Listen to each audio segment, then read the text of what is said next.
Static crackled from the old radio, a familiar voice cutting through the noise. "Welcome back to the man of thoughts," it purred, the tone smooth as aged whiskey. Tonight, we delve into the darkest corners of the mind, exploring the intoxicating dance of seduction. The protagonist, a figure shrouded in an air of quiet intensity, listened intently, a flicker of amusement in his eyes. The radio was his constant companion, a source of twisted inspiration in his solitary existence. He appreciated the channel's exploration of the human psyche, its dissection of desire and manipulation. He traced the rim of his glass, the condensation clinging to his fingertips like a lover's caress. The world outside his window was a blur of neon lights and hurried footsteps, a stark contrast to the stillness of his apartment. He preferred the shadows, the anonymity they provided. In the darkness, he could be anyone, anything. He could observe, analyze, and ultimately conquer. The man of thoughts provided a framework, a blueprint for navigating the intricate labyrinth of human interaction. It was a game he played with chilling precision, a game of seduction where the stakes were always high. The protagonist found a strange solace in the channel's exploration of the darker aspects of human nature. He recognized a kindred spirit in the host, a shared fascination with the power dynamics that governed human relationships. He saw the world as a stage and everyone on it, players in his carefully orchestrated drama. The man of thoughts provided him with the tools to write the script, to direct the action, and to claim the ultimate prize, the willing surrender of another's will. The bar was a den of iniquity, a haven for lost souls seeking temporary oblivion. Smoke hung heavy in the air, a veil obscuring the faces of the patrons. The protagonist moved through the crowd with an almost preternatural grace, his eyes scanning the room, searching for his next target. He exuded an aura of quiet confidence, a magnetic pull that drew attention without demanding it. He was a predator in his element, patiently stalking his prey. The air crackled with anticipation, the unspoken promise of something dangerous and exciting. He settled at the bar, his posture relaxed yet alert. He ordered a drink, his fingers drumming a steady rhythm against the polished wood. The bartender, a world-weary woman with eyes that had seen too much, met his gaze with a flicker of recognition. She knew his type, the quiet ones who held a storm within. She poured his drink, her movements precise and economical. The clinking of glasses and the murmur of conversations created a hypnotic backdrop to his silent observations. He watched the interplay of glances, the subtle shifts in body language, the fleeting expressions that revealed hidden desires. He was a master of observation, a keen student of the human condition. He understood the unspoken language of attraction, the silent signals that betrayed a person's vulnerabilities and yearnings. The woman across the bar caught his eye. The hunt was on. The protagonist was a paradox, a man of contradictions. He was both charming and aloof, confident yet vulnerable, alluring yet dangerous. His past was shrouded in mystery, a carefully guarded secret that added to his enigmatic appeal. He was a chameleon, adapting to his surroundings with effortless ease.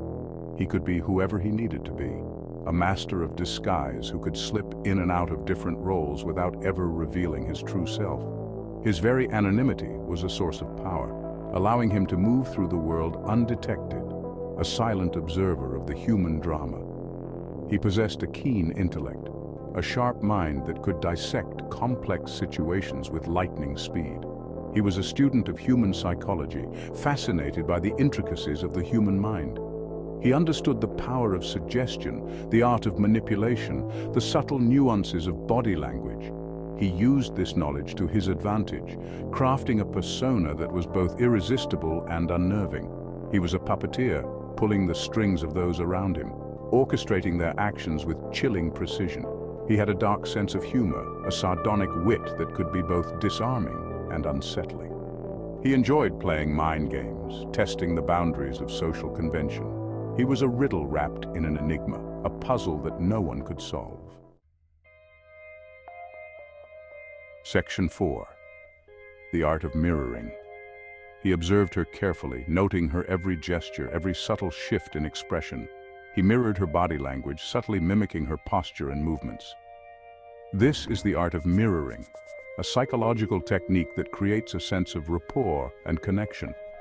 By subconsciously imitating her, he established a sense of familiarity, a silent understanding that transcended words. He made her feel seen, understood, creating an unspoken bond that drew her closer. He was a master of this subtle art, using it to create an illusion of intimacy, a false sense of shared experience. He listened intently as she spoke, his gaze never wavering.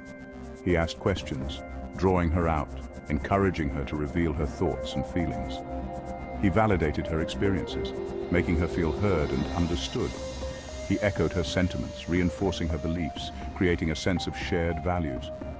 This is the power of active listening, a tool of seduction that creates a powerful connection. He wasn't genuinely interested in her, but he feigned empathy, playing the role of the attentive listener, the understanding confidant. He subtly matched her breathing rhythm, creating a subconscious sense of synchronicity. This is the subtle art of entrainment, a powerful technique that fosters a feeling of connection and trust. By aligning his physiological responses with hers, he created a sense of harmony, a subtle dance of shared energy. He was a puppeteer, pulling the strings of her subconscious, orchestrating her responses without her even realizing it. Section 5. The Dance of Desire. He touched her arm lightly, a fleeting gesture that sent a shiver down her spine. He leaned in close, his voice a low murmur, his breath warm against her ear. This is the language of touch, the unspoken dialect of desire. He used it sparingly, strategically, creating a sense of anticipation, a heightened awareness of his physical presence. He was a master of the subtle touch, the fleeting caress that could ignite a firestorm of longing. He knew the power of physical contact, the way it could bypass the rational mind and speak directly to the primal instincts. He told her stories, weaving tales of adventure and intrigue, creating a world of shared fantasy. He painted vivid pictures with his words, transporting her to faraway lands, igniting her imagination. This is the art of storytelling, a powerful tool of seduction that creates a sense of shared experience and emotional connection. He was a master storyteller, weaving narratives that captured her attention, drawing her into his web of intrigue. He made her laugh, his humor dark and self-deprecating, disarming her defenses. He teased her gently, playfully challenging her assumptions, creating a sense of playful banter. This is the power of humor, a seductive tool that breaks down barriers and creates a sense of intimacy.